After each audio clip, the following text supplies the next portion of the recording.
Halo, assalamualaikum. Ketemu lagi dengan Bu Irma Septiawanti. Hari ini saya mau melakukan pengimbasan nih tentang pelatihan yang telah saya ikuti yang berjudul meningkatkan kompetensi sosial dan kepribadian guru PAUD sebagai pencegahan potensi kekerasan. Nah, yang dimaksud kekerasan itu seperti apa ya? Kita simak sama-sama ya. Nah, pelatihan ini membekali guru PAUD dengan kompetensi sosial dan kepribadian. Fokusnya adalah pencegahan kekerasan di lingkungan pendidikan anak usia dini. Sebelum kita mulai, sama-sama kita baca bismillah dulu yuk. Saya basmalah. Bismillahirrohmanirrohim. Kompetensi sosial guru adalah pondasi pengajaran efektif. Nah, ada 3 macam nih teman-teman. Dari komunikasi efektif, berkomunikasi dengan anak, orang tua, dan kolega secara jelas dan penuh empati.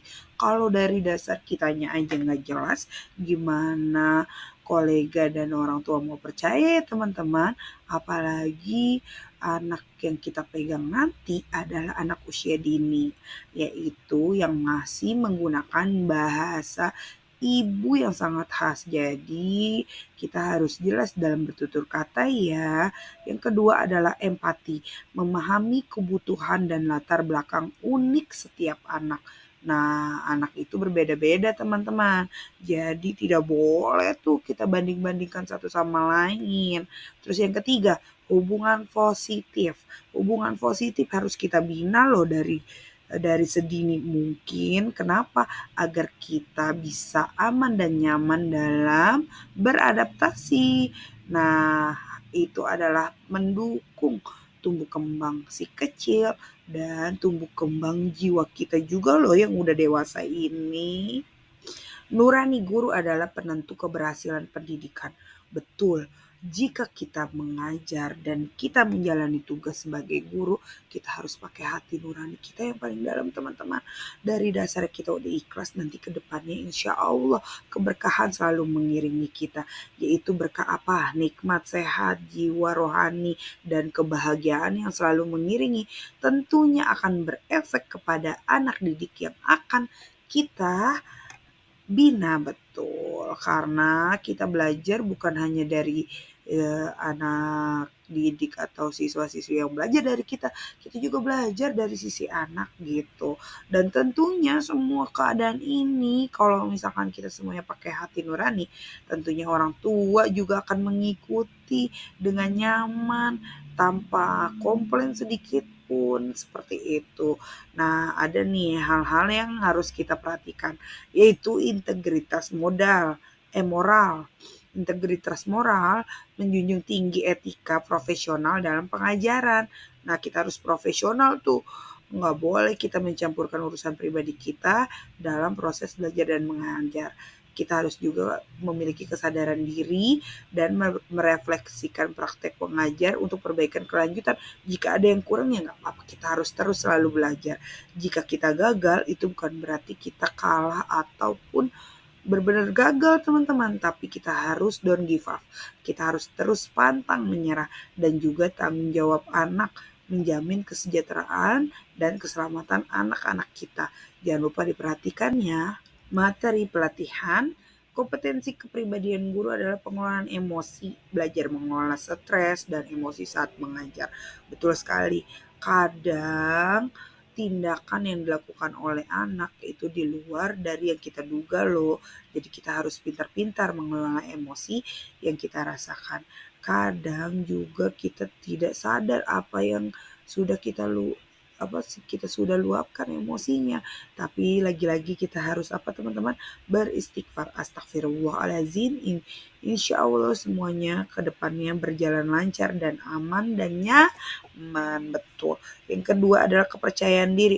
Jika kita nggak percaya diri, bagaimana anak mau nyaman sama kita? Jadi kita harus meningkatkan keteguhan dan resiliensi menghadapi tantangan. Yang ketiga kita juga adaptasi perubahan. Kita juga nggak bisa loh belajar dan menerapkan kreativitas dengan yang itu-itu aja. Kita harus ngelihat era di zaman sekarang itu bagaimana dan menyesuaikan serunya menurut anak itu bagaimana. Jadi nggak bisa kita memaksakan ego kita sendiri harus itu-itu aja, kita ada perubahan sedikit kita ngeluh, hindarkan ya teman-teman. Saya yakin kita semua bisa menjadi guru yang hebat. Manfaat pelatihan ini bagi guru, nah tentunya sudah saya rasakan sendiri ya teman-teman.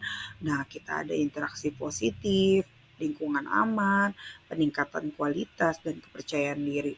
Nah dari ranah tersebut kita harus bersyukur atas apa yang Allah sudah anugerahkan kepada kita, yaitu diberi kesempatan menjadi tenaga pendidik yang dijumpai dengan beratus-ratus anak didik siswa-siswi yang soleh-solehan Nusantara yang kita harus bina dari kecil. Apalagi kita adalah pondasi utama loh dibanding pendidikan yang kelanjutan gitu. Jadi kalau misalkan dari awalnya pondasinya udah kokoh, insya Allah anak kita menjadi anak yang soleh dan soleha. Oke teman-teman. Kita juga harus menciptakan rasa aman. Anak merasa nyaman dan terlindungi dalam lingkungan PAUD. Nah, anak itu harus bahagia teman-teman. Jika mereka bahagia dengan lingkungannya, insya Allah perilaku, sikap, dan semuanya juga pun akan mengikuti. Anak akan bersikap baik, anak bersikap menjadi anak yang soleh dan soleha. Nah, tentunya kita harus dukung ya.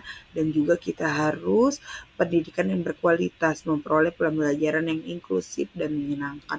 Jadi walaupun muridnya banyak, jangan ditelantarkan ya Bu Guru. Kita harus sama-sama bisa menyesuaikannya dari tiap anak. Karena anak itu juga harus diperhatikan per individunya. Nantinya akan berguna juga dampaknya untuk kita, dampak yang positif tentunya. Dan kita akan pengembangan potensi. Nah betul, mendukung tumbuh kembang optimal secara menyeluruh.